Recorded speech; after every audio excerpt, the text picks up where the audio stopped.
ଜୀବନରେ କେବେ କାହା ପଛରେ ଦୌଡ଼ ନାହିଁ। ତା ମନରେ ତୁମ ପ୍ରତି ଭଲ ପାଇବା ତ ବଢ଼ିବନି, କିନ୍ତୁ ତୁମେ ତୁମ ନିଜର ଆତ୍ମସମ୍ମାନ ନିଶ୍ଚୟ ହରେଇ ବସିବ। କିଛି ସମ୍ପର୍କ ମିଛ କହିଲେ ଭାଙ୍ଗେ ନାହିଁ, କିନ୍ତୁ ସତ କହିଲେ ଭାଙ୍ଗିଯାଏ। କାହିଁକି ନା ସମସ୍ତେ ମିଛର ଆଶ୍ରା ନେଇପାରନ୍ତି, କିନ୍ତୁ ସତକୁ ସାମ୍ନା କରିବାର ଶକ୍ତି ସମସ୍ତଙ୍କ ପାଖରେ ନଥାଏ। କେବେ କାହା ସହିତ ଅଧିକ କଥା ହେବାର ଅଭ୍ୟାସ କରନ୍ତୁ ନାହିଁ, କାହିଁକି ନା ଅଧିକ କଥା ହେବା ଅଭ୍ୟାସଟି ଦିନେ ଅଧିକ କଷ୍ଟର କାରଣ ହୋଇଯାଇଥାଏ। ଆଜିକାଲି ମଣିଷଙ୍କୁ ଜଳାଇବା ପାଇଁ ଦିଆସିଲିର ଆଉ ଆବଶ୍ୟକତା ପଡ଼ୁନି। ବାସ୍ ତୁମେ ଟିକେ ଉନ୍ନତି କରିକି ଦେଖ, ଲୋକ ଆପେ ଆପେ ଜଳିଯିବେ। କିଛି କ୍ଷେତ୍ରରେ ଚୁପ୍ ରହିଯିବା ସମ୍ପର୍କ ପାଇଁ ଭଲ ହୋଇଥାଏ, କାହିଁକି ନା କିଛି କଥା ବୁଝେଇଲେ ନୁହେଁ, ନିଜ ଉପରେ ବିତି ସାରିଲା ପରେ ହିଁ ବୁଝି ହୋଇଯାଏ।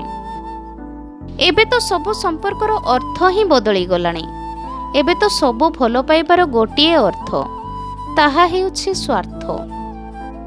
ଯଦି ତୁମେ ଠିକ୍, ତେବେ ନିଜକୁ ଭଲ ବୋଲି ପ୍ରମାଣ ଦେବାର ବି କିଛି ଆବଶ୍ୟକତା ନାହିଁ। ସମ୍ମାନ ସବୁବେଳେ ସମ୍ମାନଜନକ ବ୍ୟକ୍ତିମାନେ କରନ୍ତି। ଯେଉଁମାନେ ନିଜକୁ ସମ୍ମାନ କରନ୍ତି ନାହିଁ, ସେମାନେ କେମିତି ଅନ୍ୟକୁ ସମ୍ମାନ ଦେବେ? ସମୟ କେବେ ବି ଏକାପରି ରହିନଥାଏ। ସେମାନେ ବି କାନ୍ଦନ୍ତି ଯେଉଁମାନେ ଅନ୍ୟକୁ ବିନା ଦୋଷରେ କନ୍ଦେଇଥାନ୍ତି। ନିଜର ଧ୍ୟାନ କେବଳ ସେହି ଜିନିଷ ଉପରେ ରଖ ଯାହାକୁ ତୁମେ ପାଇବାକୁ ଚାହୁଁଛ, ତା ଉପରେ ନୁହେଁ ଯାହାକୁ ତୁମେ ହରେଇ ସାରିଛ।